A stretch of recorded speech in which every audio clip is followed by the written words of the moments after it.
The new PlayStation 5 controller has two new haptic feedback systems that will revolutionize racing games. In particular, I hope that Gran Turismo 7 will bring an implementation of these new technologies right away. They are the new vibration motors that are completely different and the triggers with actively adjustable resistance also powered by motors. But they are not normal motors. In fact, they are very different from the vibration motors that have been used in the last generations. If these new technologies are well applied by game developers, the realism of racetracks, or any game in fact, can be leveraged in a revolutionary way. The way these new tactile response motors work can deliver the level of immersion that a good simulator steering wheel will give you, but right at your fingertips. Just to give you a few examples, it would be possible to feel each type of terrain, each changing the track, and even differentiate the elevations of tall or easy curbs. But not only that, less obvious things like the increased fidelity of a brake pedal that becomes harder to press along its range of motion, and the nuances of the ABS system operation being transmitted by the brake pedal would also be possible to feel. All of this is due to the revolutionary technology of the new haptic feedback devices. The vibration motors in the PS5 controller are different in the sense that, until previous generations, they were normal motors that caused unbalanced weights to rotate, thus producing vibrations. This works very well when we wanna pass the feeling of a generic vibration through the controller, but this is almost never the case. Still, it was the only device that game developers had to make their games more immersive. The few variables they could tinker with in order for the vibrations to feel convincing included spinning faster or slower, choosing a motor with heavier weights or lighter ones, and perhaps changing the acceleration of those motors. With so few variables, it is difficult to convey a believable feel, which is one of the reasons why device manufacturers are starting to choose motors with a completely different operation compared to conventional ones. Inside the motors, instead of the electromagnetic fields rotating a shaft with weights, they move that shaft in and out, and they can do this incredibly quickly and precisely, generating not only vibrations, but individual pulses, and this is revolutionary. Have you ever pressed the button on an iPhone 7 or 8? Or have you ever clicked the trackpad of one of the new MacBooks? In neither case do the pressed elements move, but despite that, the sensation you receive is indistinguishable from that of a normal button press. It's something you really need to feel to believe. And it was inspired by these technologies that Sony decided to implement this in the PlayStation 5 controllers, and they even made a game that demonstrates this system in an incredibly active way throughout the whole gameplay. There, the character steps on different materials and you can clearly distinguish even very similar surfaces, such as when the floor is metal and when it's glass, for example. Therefore, it is not such a big leap to imagine how realistic it would feel to change from an asphalt to a dirt track, or even to leave the racetrack going into grass or gravel, let alone a crash. In these scenarios, instead of the controller vibrating because you got onto the grass and vibrating harder during a crash, imagine each individual pulse that makes up the vibration being programmable, each surface giving a unique sensation to the player until it comes the moment of a big crash. They are potential stages for a symphony of pulse frequencies. When the car makes contact with the barrier, if it's a guardrail, you could feel a pulse that resonates like metal.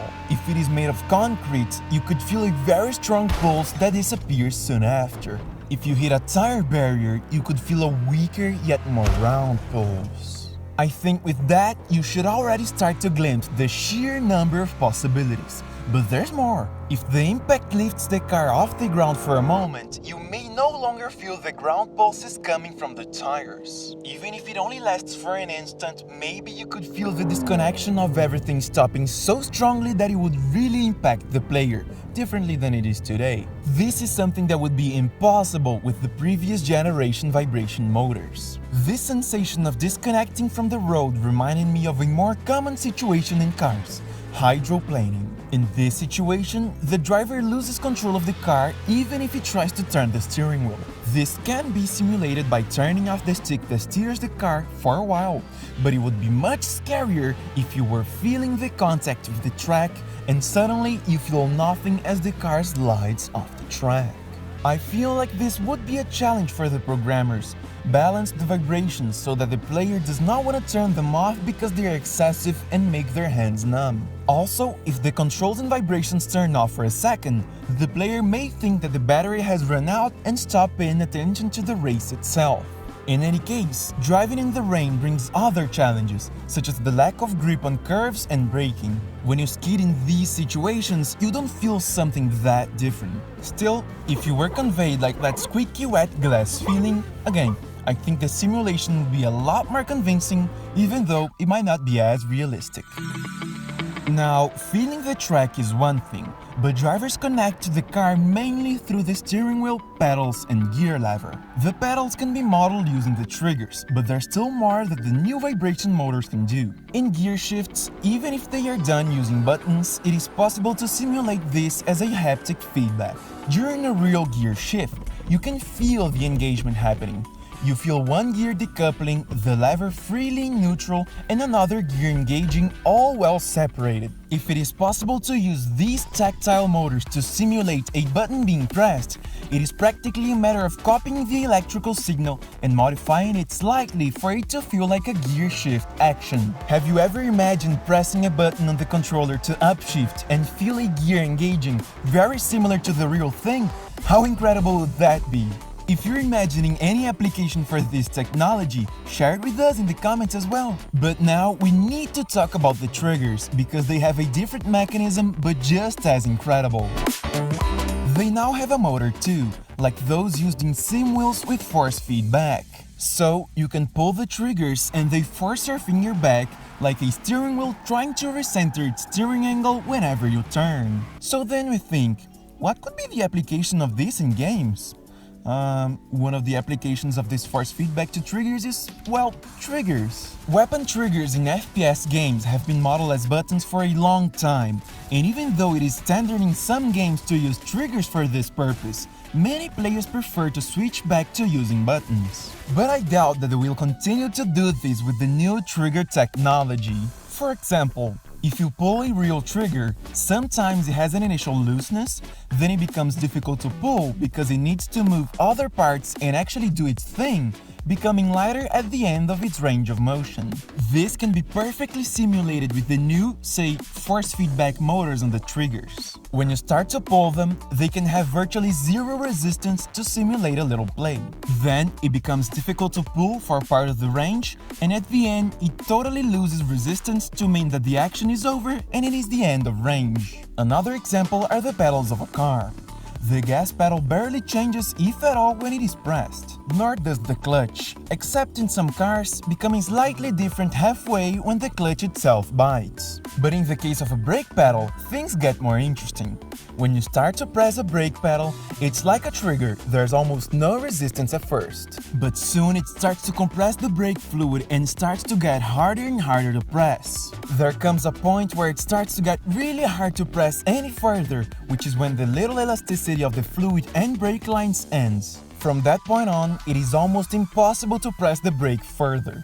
This behavior could very well be simulated with the increase in torque that the motor uses to resist the movement of the trigger the more it is pressed. And this is where the ABS starts to work on cars with this technology. When someone steps hard on the brakes, the tires lock up. ABS detects this and begins to modulate the force applied to the brakes so that the tires continue to rotate, but with the maximum possible deceleration being applied to the car. To achieve this result, it's as if the ABS applied and released the brake many times every second. This can be felt as a vibration on the pedals, but only when they are being pressed hard. This way, the new response system on the triggers will generate an unparalleled sense of immersion if it is used to its fullest with the new vibration motors, whether in racing games or in any genre like shooters. If you want to learn how to drive, modify your cars, watch real projects, beautiful shorts, analysis, learn photography, programming, or just learn how to make money in Forza Horizon 4, you can subscribe to Racing Legends.